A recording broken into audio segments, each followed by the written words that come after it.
You may not know this, but there's around 6,000 suicides a year in the UK.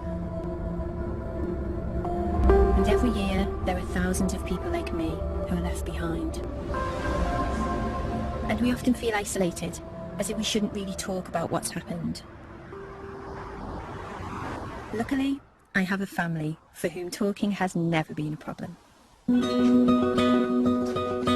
Since my partner Mark died, every Sunday my mum Jenny comes round to my house in Birkenhead to cook lunch for the whole family. The more concerned she is about us, the more food we get.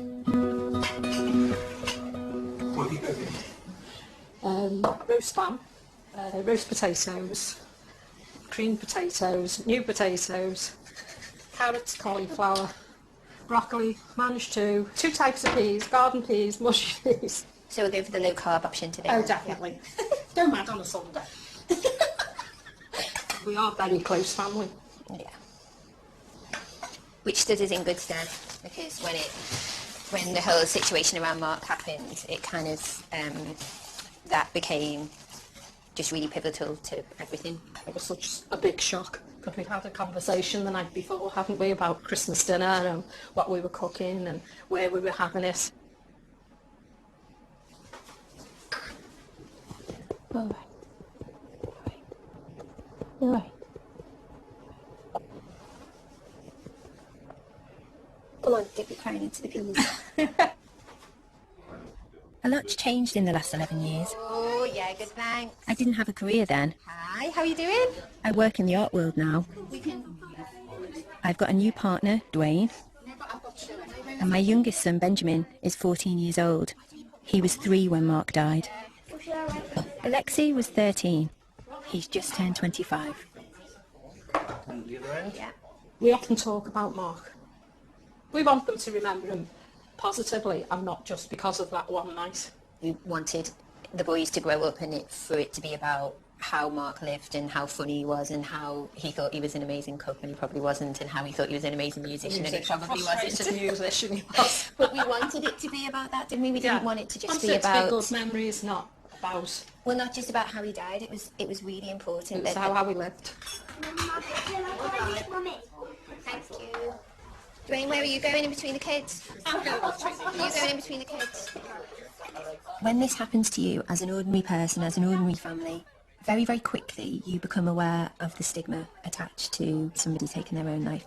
There's lots of people that don't know how to speak to you. There's lots of people who treat you differently. Does anybody else want mushy peas?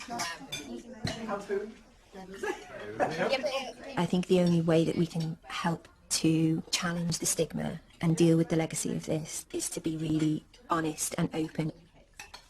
And I'm kind of hoping that that's what me talking about my experiences is going to, in some very, very tiny way, help to achieve.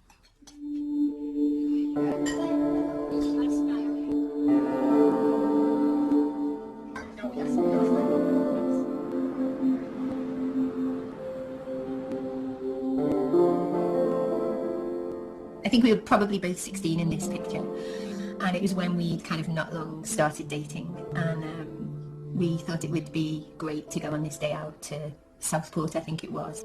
You can see how young I am and how young he is. Me and Mark met when we were at school. I was 16 and he was only 15, and we went on a date, and his friends were saying to him, "Oh my God, you're going out with a sixth former, that's great." And my friends were saying to me, "What are you doing with a fifth year? What are you doing?" And it kind of went from there, really. He was great fun, he was quirky, he was interesting, he was dangerous. I was 18 when I had Alexei.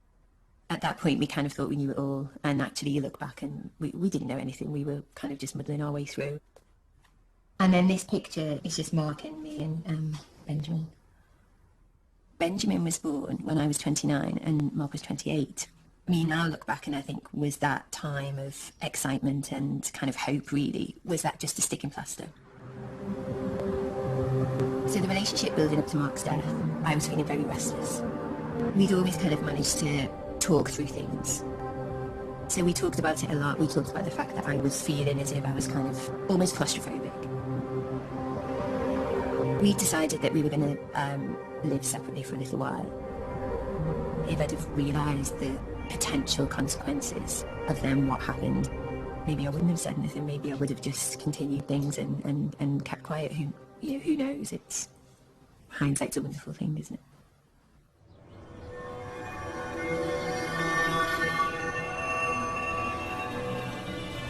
This is the park that we used to come to a lot, and the house where where Mark's death occurred is actually just over the way there.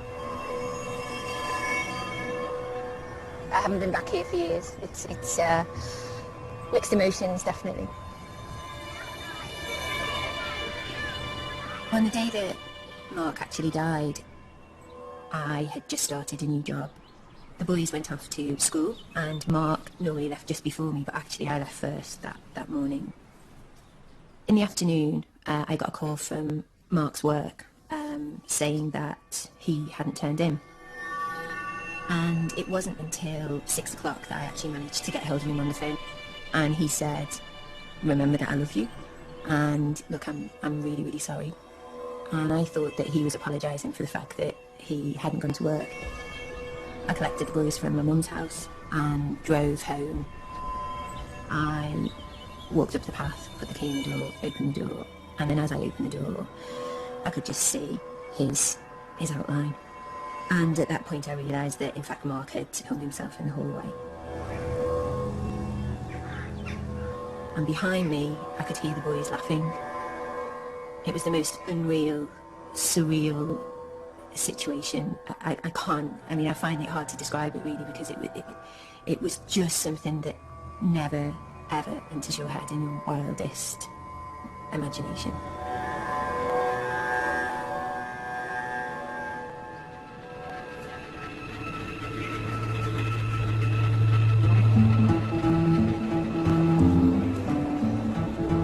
Mark's death was devastating for me, but as I've since discovered, it wasn't unusual. 4 out of every 5 people who take their own lives are male, and suicide is the biggest killer of men under 50 in Britain. But I didn't know any of that 11 years ago. I was just one of the many people left in shock, with very little guidance about where to go or who to talk to. It wasn't until about 9 months after Mark died that one morning I woke up and I felt very disorientated. I felt as if I didn't know if I wanted to sit down or stand up or eat or drink, or just felt very, very disorientated. Fortunately, I found a support group known as SOBS. At first, when I saw the acronym of Survivors of Bereavement by Suicide, I genuinely didn't know what to expect. I think for me, when I lost my son, and I look back now, and they were very dark days, and I was just desperate for help in how to deal with the feelings, the emotions, the unanswered questions. And I get loads of support. I've got wonderful friends and family. But sometimes I think, do they really understand us? Do people understand? Because I think that death by suicide is horrendous, and it's worse than any other kind of death, I think. Well, I used the word a few years ago, but a tsunami of grief hits you. Yeah. You think you're doing all right, you're having an all right day, and then wham. Yeah. And Some of the people here have been coming to the support group for many years. Others, like Rebecca, are much more recently bereaved. I can't understand why my husband's left my children, and I see the pain in their faces. I don't know, you can write a letter to your children and then take your life.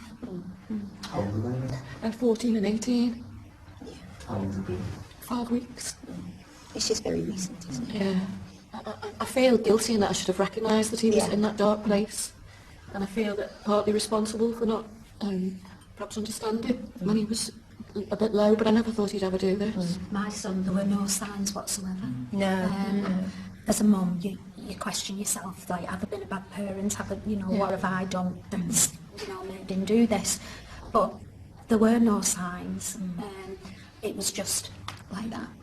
I remember going to the group. Losing someone in this way is a very specific type of bereavement. We experience emotions that are very specific to suicide.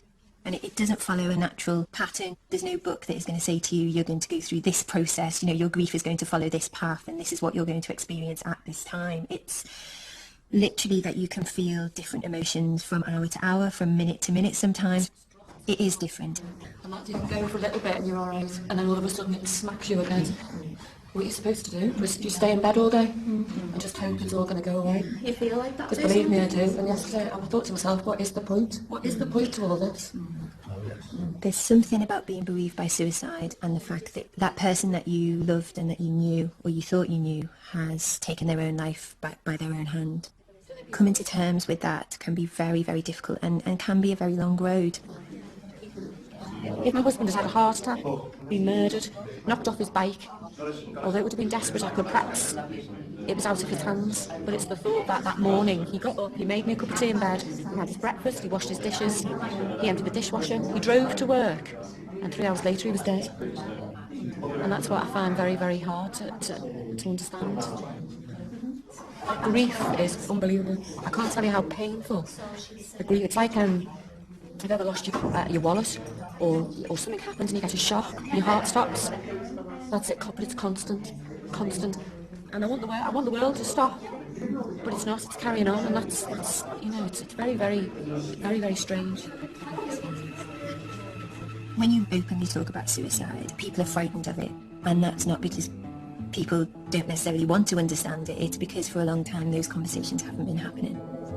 Sobs is just ordinary people who have been bereaved in the same way, who are willing to come along and share their experiences. We are trying in our small way to deal with the taboo of this subject. One of the questions that haunts you after suicide is why. Mark hadn't shown any obvious signs of depression, and like most people who take their own lives, he didn't leave a note. I've come to Glasgow University to meet Professor Rory O'Connor, one of the UK's leading experts on suicide, to see if he's got any answers for me. What a place to work. It's absolutely gorgeous. Great to meet you. Nice to meet you. So, we take a wee wander around. Yeah, great. For me, the big question after Mark died was why did he take his life? Our research can never answer the question of why a particular individual. So, for example, we can't answer the question, sadly, of why Mark took his own life. What we try and do is understand the common features of the suicidal mind. We speak to people who've tried to kill themselves. They try and understand the sort of factors which led up to why they attempted to end their own lives. And it's not a selfish act. Suicide is not a selfish act. It's an expression of unbearable pain. People take their own lives often not because they want to kill themselves, but because they want the pain to end. We talk about this constricted thinking, this tunnel vision, this tunnel logic, so that the person maybe is not necessarily looking outwardly distressed, but has decided themselves that for whatever set of reasons, and usually complex reasons, I'm going to kill myself. In a way, that's the end of their problems, because in their mind they find the solution. Professor O'Connor and his team have conducted tests with over 2,000 people who've attempted suicide.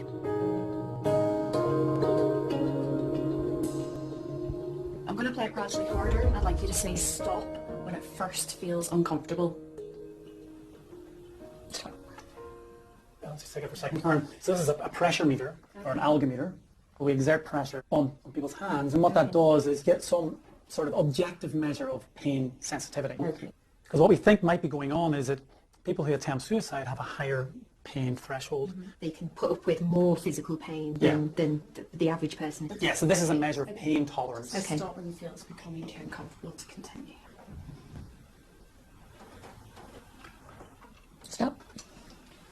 The pain threshold test is one of many conducted at the lab, from which Professor O'Connor has built up a picture of the common factors that can lead to suicide.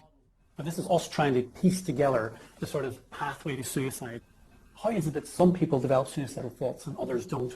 And so what we think is vitally important is if you're feeling defeated and humiliated, and you feel that you can't escape from that, you feel trapped, you're much more likely to become suicidal. In particular, this sense of being trapped. So if you've got that defeat plus the feeling of this conical, constricted view of the world, then that seems to be a pretty kind of lethal combination. Absolutely. I'm just wondering, when you're looking at things like entrapment, it must be such a subjective thing. How do you even start having that conversation? Well, what we use are established questionnaires, which I'll just show you. It's 16 questions. And crucially, we don't just look at one question. They come together into an overall score of how trapped you feel. So we've got, I have a strong desire to escape from things in my life. I feel powerless to change myself. I would like to escape from my thoughts and my feelings. They feel like very, very poignant questions. Do people sometimes find them very difficult to answer? We've been doing this work now for 20 years, and in general, people are really glad that somebody's asking about them and trying to understand why suicide happens. Professor O'Connor's commitment to answering that question is more than just professional. Like me, he's lost someone to suicide. 6 years ago, a very close friend of mine took her own life, and that really was just devastating, and particularly devastating because I've been working in this area for so long, and I just felt such a failure that I'd let that person down, and that we were really, really close, and basically, why couldn't I have prevented her suicide? What it really highlights for me is, yes, as a researcher, I understand the importance of objectivity, but it's more personal now, really, really much more personal now.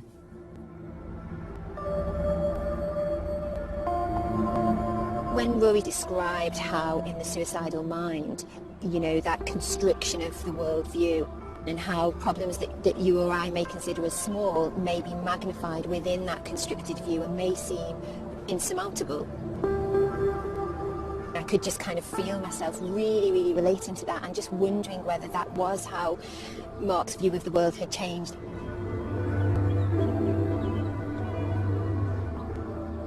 It's really got me thinking about it in a completely different way, in a way that I haven't thought about it in 11 years. For people like me, who've lost a partner to suicide, one of the biggest problems is how you explain what's happened to your children. This is a picture of Ben, and it's when he was about 2.5. And he's got his buggy here. He used to love pushing his buggy. Not a care in the world. Benjamin's questions used to be, why did Daddy die? So we had that question quite a lot. When is Daddy back? When is Daddy back? When is Daddy back? And he would say that over and over again, and I would then have to answer him each time saying, Daddy's not coming back, Benjamin. And then there's another picture here that's a little bit later. This was done in 2009.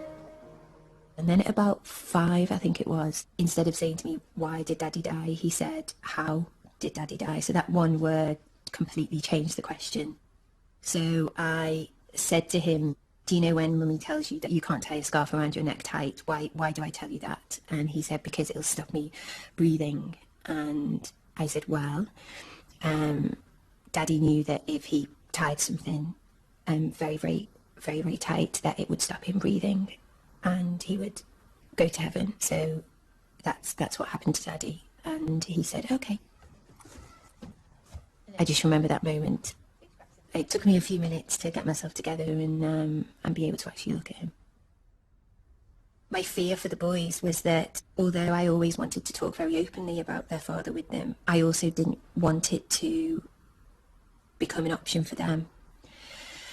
So it continues to be a very, very fine line between having the conversation that I feel very strongly should happen, and yet not having the conversation to the point where it becomes so normalised that it becomes like an okay thing to consider.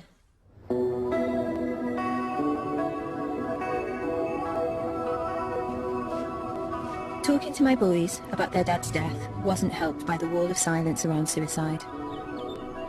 But now, a few people in the public eye are starting to speak out about their experiences. I've come to West London to meet the actor David Robb, who plays Dr. Clarkson in the TV series Downton Abbey. 18 months ago, his wife, the actress Bryony McRoberts, having struggled with anorexia, took her own life at a local tube station. Hello. Hello. Hello. Nice to meet you. Come in.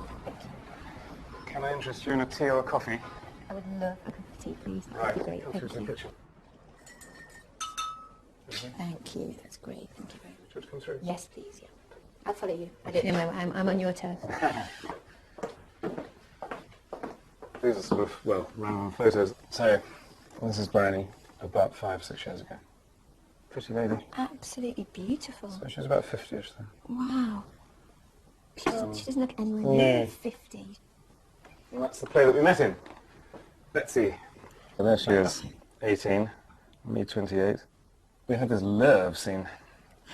And did it just last a bit longer each night? It or? sort of did, yeah. She had to grow up in it. In the last act, she had her hair up. I always remember. And I used to have to stand behind her, walking on stage at one point. And I loved the back of her ears. I can remember quite clearly sort of falling in love with the back of her head. Really? Yeah, a long time ago, 1975.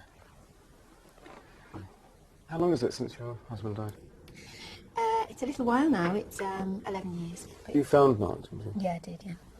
I can't imagine the level of shock that must have involved. I had the opposite. Bryony left the house before I came down in the morning and didn't come back. And then the police turned up. Really? At about 4 o'clock in the afternoon, because she had my Oyster card, my ticket thing. And I was advised by the police and the coroner not to see her body. So I never saw her. She just walked out of my life. So it's as if she's been erased in a nuclear explosion. Yeah. That's a very weird thing. And when I think of the memory, the physical memory and the smell of her and the back of her ears and all of the things that made her unique are no longer exist. How? Because I touched them for 38 years. And that's difficult. Very difficult. Very difficult. I have the opposite in that the last time I held him was when he'd already passed away.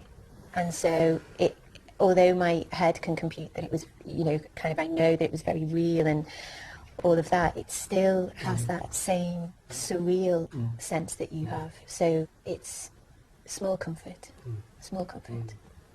It must have been so difficult for you to go through such a private time so publicly. It exploded in the media, only for 24 hours, but it was huge. Yeah.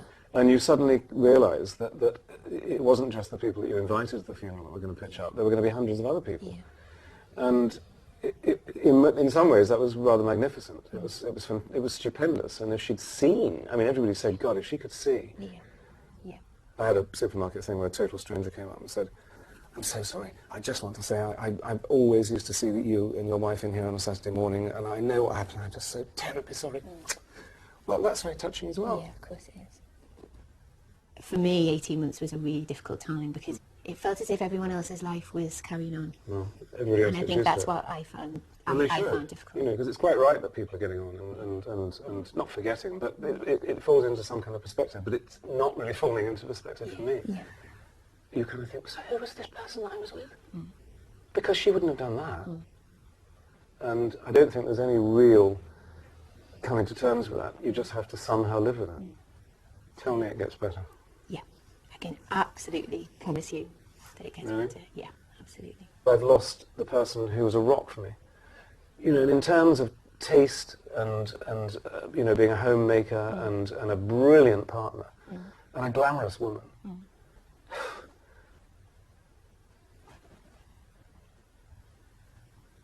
Okay.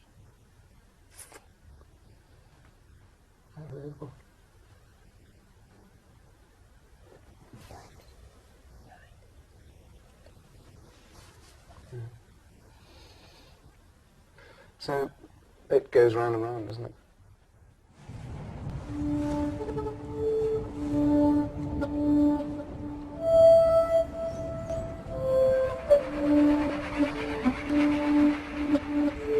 Meeting David has taken me right back to where I was 18 months after Mark's death, when I was still lost in the sense of utter disbelief that the person I thought I knew could take their own life. It makes you feel as though you'll never be able to fully trust anyone or anything ever again. When you're in that place, it feels impossible that you can ever rebuild your life. But my experience is that you can, if you can talk about it.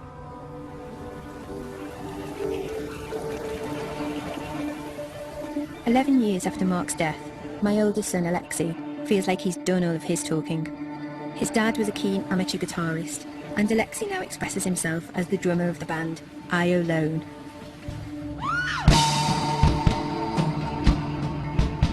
His brother Benjamin and I, of course, are his biggest fans.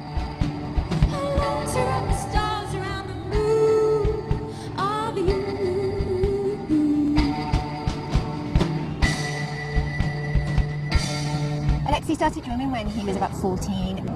I don't know whether some of it was because he'd not long lost his dad or whether it was just something that would have happened naturally anyway. But now he's been drumming for 10 years and you can tell he loves it. As a parent, you kind of live for those moments where you see your child just completely absorbed in what they're doing and just completely enjoying what they're doing. And you get a real sense of that when you see Alexei drum.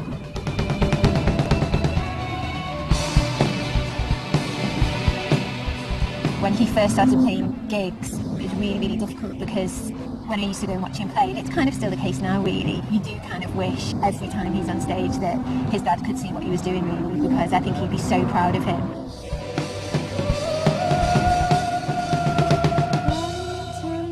Nights like tonight, he would have loved this.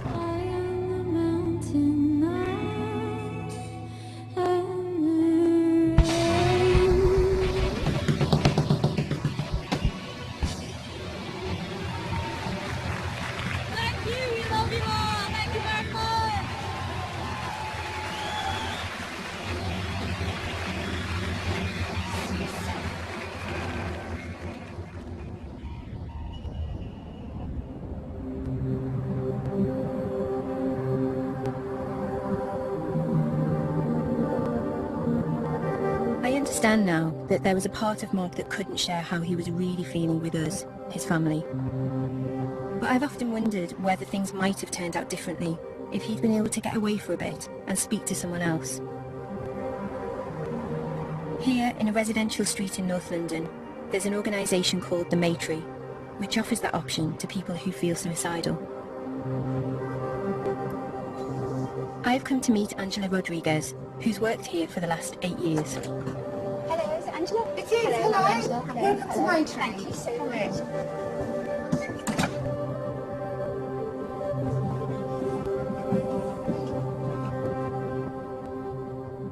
So, Angela, when people come here, what are they coming here for? Because it's quite a special place, isn't it? It is. A lot of our callers will have been Googling ways to kill themselves.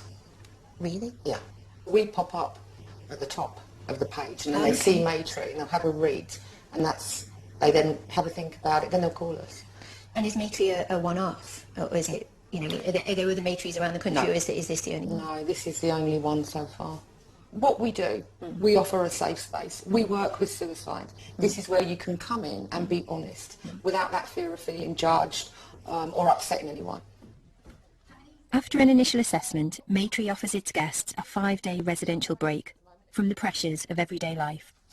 So on this floor we've got 2 bedrooms and a bathroom, and this is one of our newly decorated rooms. So they're spacious and they're airy. Wow. This is lovely. And as you can see, we've got nurse alarms for people that have, if anyone has difficulty in the night, they press that. So they're designed with, with safety. Again, you'll notice that the curtain pole... These are collapsible, aren't they? Yeah. So if I noticed that as soon as I walked in. That if anyone does try and make an attempt, it's not going to work. Have you ever had guests here who have actually taken it as an opportunity to attempt to take their lives here? Yeah, and what we say to guests, we make it very clear, we have a guest agreement, that if someone does make an attempt here, that we will have to intervene. The most important part, if that happens, is being with them and trying to hold on to our relationship with them, and not to just hand it over to someone and walk away. We won't do that. We'll be with them, we'll stay with them at the hospital. Okay. And hopefully, depending how bad it would ever be, if they're able to come back and finish their stay, they come back. The Maytree was set up 20 years ago by 2 former Samaritans who wanted to offer a refuge to people who felt isolated by their suicidal feelings. I mean, the stigma around suicide, I felt it as a bereaved person. Is it something that you feel, or that you think that the guests feel? Oh, absolutely. We need to be talking about suicide. We live in a society that's scared to talk about death, let alone suicide. We need to be able to be open and talk about it without that fear of being judged. That is so important. We need to use the word, stop hiding from it. Stop hiding from it, let's talk about it. And that's the key, talking. How did you first come across Maytree? Was it in a working capacity, or was it in a different? No, I'd actually had made several attempts. Myself, I'd been through the mental health system. I'd been in psychiatric units. And I struggled to find a reason to live. I mean, I couldn't even leave the house. I couldn't even take my children to school. How many children did you have then? I had Angela? three daughters, Okay. yeah, who were small. I suppose we're on opposite sides of the fence, because I have wanted and thought about how Mark must have felt just before he took his life. That's been a major part of my bereavement and my grief, really, is trying desperately to understand how it feels to be in that place where you really are convinced at 100% that your children will be better off without you. I remember kissing my children. Good night.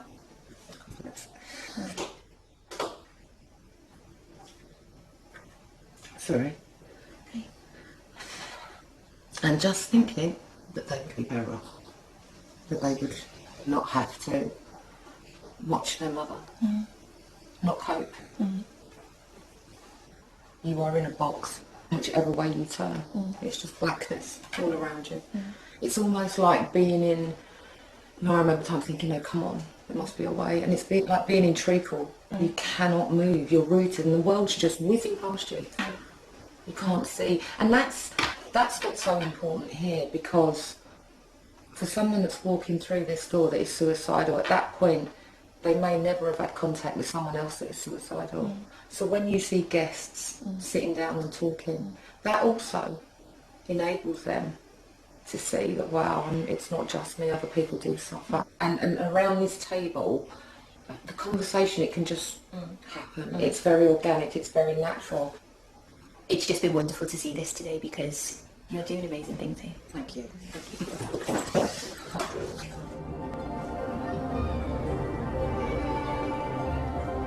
Almost all of Maytree's guests say that they suffer fewer suicidal thoughts and attempts after staying here.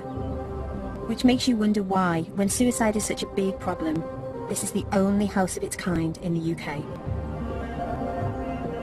Hindsight is a wonderful thing, but I just wish that if Mark had known about somewhere like Maytree, that maybe he could have just come somewhere like this for a few days. I just wish that he'd have known about this.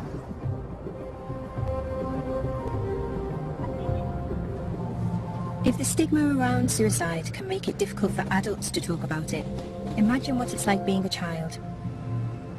When Mark died, my boys, Alexi and Ben, lost one parent and were left with me, the other, completely traumatised. While I did my best to let them know that they could always talk about what had happened to us, I'm interested in how other families deal with suicide, and I've come to meet the Ebdons, who live in rural Somerset. Somewhere like that. Nothing's happened. Farmer Simon Ebdon lost his wife Dominique to suicide 5 years ago, leaving him to bring up their 5 daughters on his own. 3 years ago, he met his new partner, Vicky. Where should we put it? Here we are. I know. There we are. There's yours then. Do we need a bigger tree? Yeah. To fit it all on? They've kindly invited me to their home a few days before Christmas. Hello, hello. Nice to meet you. Come through, and then you can meet the family. So, hi girls. Hello. So this is Rosie. Hello, Rosie. Nice to meet you. This is Molly. Hello, Molly. And that is Izzy. Izzy. And there's Charlotte. Great to meet you. You're Em, aren't you? Just spotted all your pictures, they're gorgeous. Vicky came to live with the Ebdon girls 2 years after the death of their mum, Dominique. When you first became part of the family, you weren't just dealing with Simon's grief, you were dealing with the 5 girls as well, and the baby was a baby. There were days when, you know, Mum's name would be mentioned and they would get upset, and Simon he would cry all the time, and the girls they just couldn't bear it. So it stopped them from crying. So they were too scared to cry because it makes Simon cry, and then it was just a vicious circle. I've come from a family where we do a lot of talking. I think it's important, if you have something inside you, that you let it out. Vicky contacted Winston's Wish, a charity which works with bereaved children, including those who've lost their mum or their dad to suicide. So when you went to Winston's Wish, tell me about that. They talked to us and told us about like the camp that the weekend we went, and then we went to it, and it was really fun because it wasn't actually much talking. It was, but they tried not to make it upsetting. Yeah. We had on the first day we did loads of activities like archery and we were in groups. Each of us were in a different group. We did all the games first, so I think it was a trust building thing. Yeah. And we all sort of learned a lot about each other. Yeah. It sounds like stupid stuff, but No, but it does matter. but you got to know each other first as kind of people. It was good because you realise that you're really not the only one. Yeah. Okay. Even though they say that you're not, you don't really know anyone. But then you go there and everyone's in the exact same boat. You struggled, Shaw, didn't you? You found it really upsetting. You didn't like it. No. She still doesn't like it. Still doesn't like talking about it. Tell me why. I just don't want to. Okay. It's not that I don't want to. I don't mind talking about it. It's okay. It's just, it's upsetting. Yeah. This is Dominic. Let's have a look at this one. This is your one. Is this, This the is one that on you? holiday. This is the one that you? Do you have this one in your bedroom? Yeah. My boys have pictures of their dad in their bedroom too. This is quite a nice natural photo, Yeah. which we only found a few days ago. Dominic was my best friend, person I loved. She was everything. Fantastic mother, you never think she would do anything like that, But obviously she was in a bad place, and was just, couldn't take it anymore.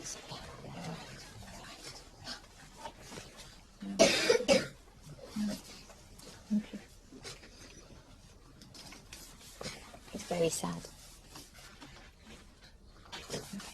There are days when it's actually really difficult, but they are coming through it, and maybe they won't ever get over it. I don't think you can't get over something like that, but you can adjust and you can learn to live and live alongside what's happened, and that's kind of what I wanted for them. I just think from everything that I've heard today, the fact that you came into the family and enabled those conversations to happen, I think is probably the greatest gift that you could have given any of those 5 girls. Did you get those? No. And where's Rosie's? Lovely. Look, it all looks beautiful, doesn't it? Yeah. That's all right though, Anne.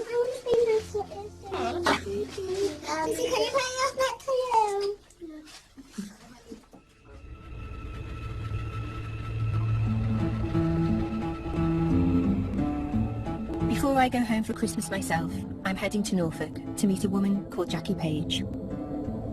I think going to see Jackie today is going to be really difficult out of all of the people that we've met. Jackie has had to deal with one of the most tragic aspects of suicide, that those left behind are sometimes at risk themselves. 24 years ago, her husband Rod took his own life. 7 years ago, her son Simon did the same. Today is going to be me facing my worst fears, really. So it's going to be a tricky one, I think.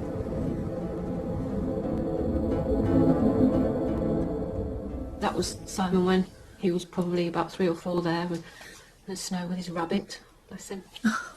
That was on holiday in Cornwall with Katie. And that was graduation day. We just asked someone if they'd take a photograph.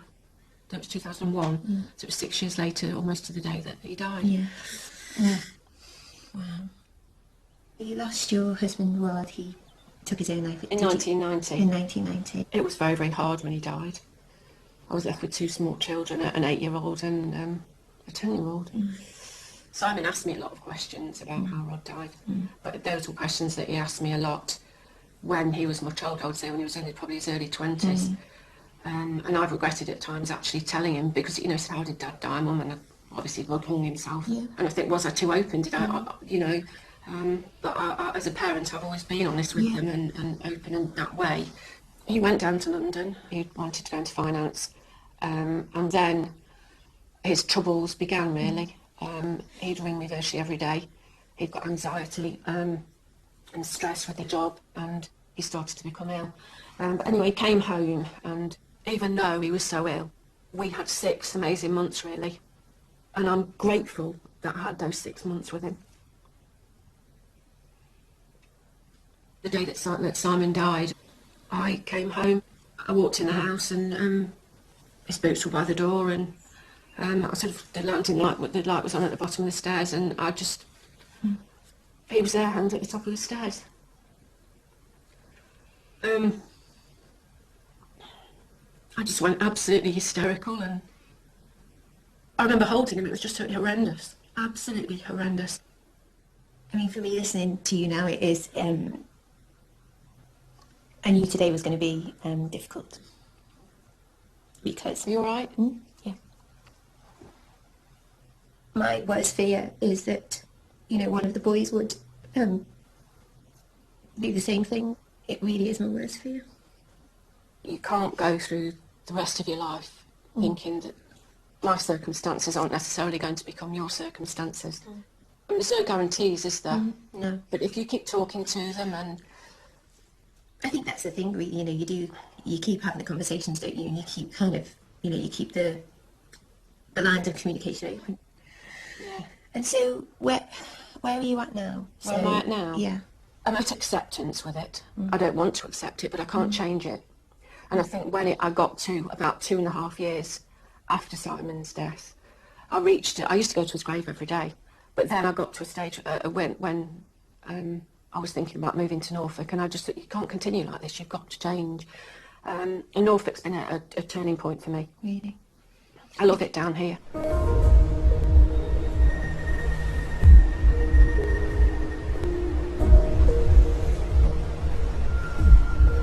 Since moving to the Norfolk coast, Jackie has started a new career and set up a support group for others who've lost people they love to suicide.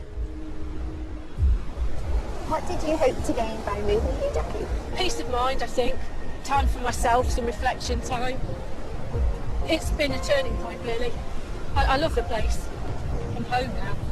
Yeah. I mean, it's so beautiful here, I can definitely see why. And I mean, life isn't wonderful all the time, is it? Nobody's is, but everything since I've been here has gone right. For me personally, it's been a healer, really. Yeah.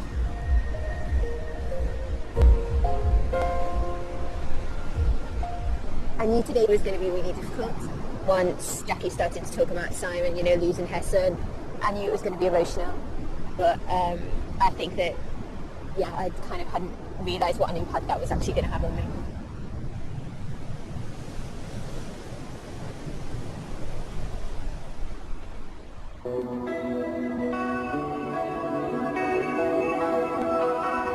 Before going home to see my boys, there's someone I'm keen to catch up with. I've been thinking a lot about Rebecca, who I met at the Liverpool support group. It's only 10 weeks since her husband Andy died. After any suspected suicide, there has to be a public inquest, and the one into Andy's death took place yesterday, just before Christmas. That's in Turkey just before he died, actually, about a month before. And then that's one of us at a charity ball a few years ago. You look amazing. Oh, well, yeah. Absolutely amazing. Have your hair done. That's the one with sugar, yeah. It's so lovely to see you again after I met you in the support group. And yesterday was the inquest. A particularly difficult day. I was a little bit disappointed that it went ahead with only being 3 days before Christmas. Yeah. I asked if it would be postponed because the children are on holiday from school. They're not little, but even so, you have to consider them, don't you? Yeah. And did it last for a long time? The session. How long were you? Gosh, it must have only been about 30 minutes, if that. It just felt as though we were dealing with, I don't know, a parking ticket or a shoplifting offence or something. And I don't agree with it being open to the public either. I can't understand why. He wasn't a criminal, he'd done nothing wrong. He hadn't hurt anybody else. But yes, it's such a private thing that becomes so public and you have no control over. Yeah, that's right. So did they go through the events of the day? They went through obviously the date and the time he was found, who found him, who identified him. And then they went into the cause of death. But they went, and that really upset me, because I burst into tears because they went into detail about the rope around his neck. Apparently he died very quickly. So I was comforted in a little way that he died quickly, but I don't think I needed to know the full details. And then the verdict was suicide. My husband was depressed. Okay. And that was it, basically. He honestly didn't realise all the impact of what he did. And the after effects. And he would have wanted to leave me, I don't think, with all of this to deal with. But he has. He was in a dark place and, you know, couldn't take any more. How did you feel? Did you feel? I Did you feel I let feel a down? bit angry and let down. Yeah, I do. He's died and I'm now left with a lot of things he couldn't cope with on my own. So, yes, he's out of pain, but my pain started now. Yeah. It's hard. Yeah, it really, really is. Yeah. Sorry. No, it's fine. And how do the boys grow up, you know? How do they form relationships? That worries me as well. You know, I always say that things happen in a child's life affect them when they get older, don't they? And that's what worries me when they grow up. I think that is, for me, you've kind of just hit the nail on the head, really. For me, that is the most difficult part of the legacy of this, really, is we share the same fear, you know. I mean, I have to say, Rebecca, you strike me as somebody who's just incredibly strong. I mean, the fact that we're sitting here having a conversation today and it's the day after the inquest and it's only 10 weeks since you lost your husband. And the GP wants me to go in on the 5th of January with a 5-year plan. I don't quite know what the 5-year plan's going to be, because I can't think about what my next 5-minute plan is, never mind 5 years. A 5-year plan? A 5-year plan. Oh God, I don't think I could even do that now, let alone 3 months after Mark died.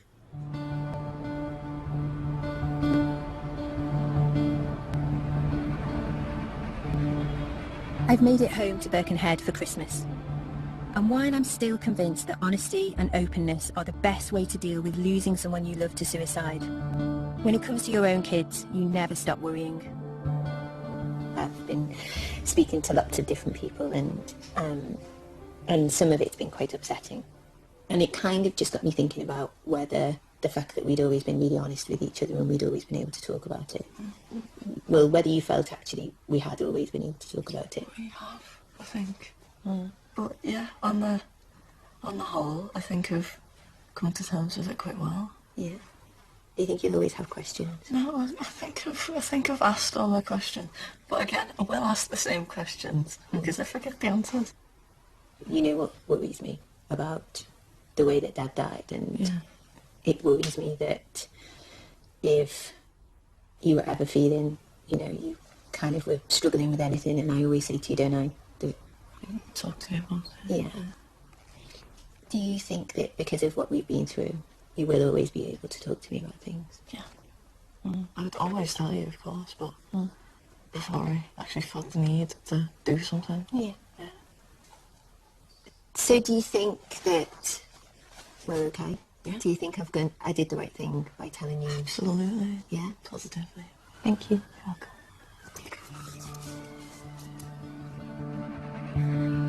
We're not having Sunday lunch this week because it's Christmas, but my mum's organised a Christmas Eve tea. We've got some of Mrs. Bishton's delightful caramel cupcakes. And as usual, there's enough to feed an army.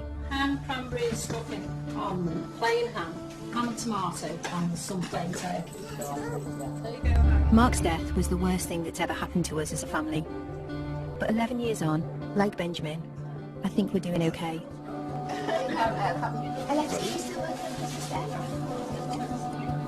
You don't ever get over losing someone to suicide. But if you can talk about it, then one day you can be happy again. More than anything, that's what I've learned.